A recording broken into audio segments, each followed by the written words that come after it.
বাইরে থেকে দেখে কিছু বোঝার উপায় নেই, আর 5টা দুর্গা মন্দিরের মতোই। কংক্রিটের ভিতর সিমেন্ট বাঁধানো, কিন্তু চোখ আটকে যায় বেদির দিকে তাকালে। পুরো বেদিটাই মাটির। প্রায় 200 বছরের পুরনো এই পুজো। গ্রামের মানুষের ভিড় করে দেখতে আসার মূল কারণই হলো এই বেদি। পরিবারের সদস্যের কথায় বংশের এক পূর্বপুরুষ ছিলেন বড় তান্ত্রিক। তিনি সেই সময় 108টি নরকরটি দিয়ে এই বেদি প্রতিষ্ঠা করেন। প্রায় 200 বছর ধরে এই বেদিতেই পুজো হয়ে আসছে। আগে মন্দির ছিল মাটির, বেদিটিও ছিল মাটির। পরে মন্দিরটি পাকা করা হয়, তখন বেদিটিও পাকা করার কথা হয়েছিল, কিন্তু তাদের মায়ের নিষেধ ছিল বেদি সংস্কারের। একটি দুটি নয়, একসঙ্গে 108 নরকরটি কোথায় পেলেন সেই তান্ত্রিক?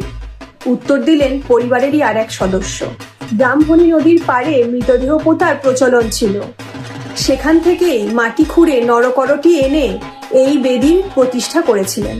পরিবারের গৃহবধূ জানান, জ্যাঠামশাইকেও দেখেছেন মাটির তলায় কান পেতে কি যেন শুনতেন, তারপরেই বসতেন দুর্গাপুজোয়। তার কারণ আজও অজানা। বলতে পারবেন কোথায় আছে এই ভট্টাচার্য পরিবার?